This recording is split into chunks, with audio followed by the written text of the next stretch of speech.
রাসূলুল্লাহ সাল্লাল্লাহু আলাইহি ওয়াসাল্লাম বলেছেন, যদি তোমাদের কেউ সালাম দেয়,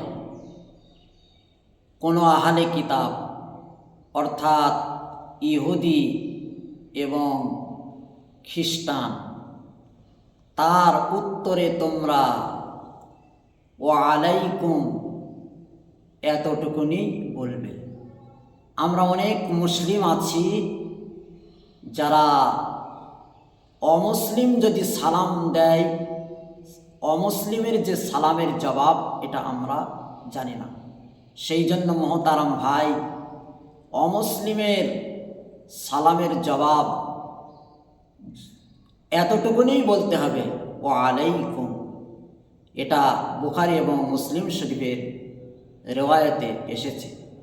আর অমুসলিমকে সালাম দেওয়া নিজে থেকে জায়েজ নয়, তারা যদি সালাম দেয় সালামের উত্তরে এতটুকুনি বলা।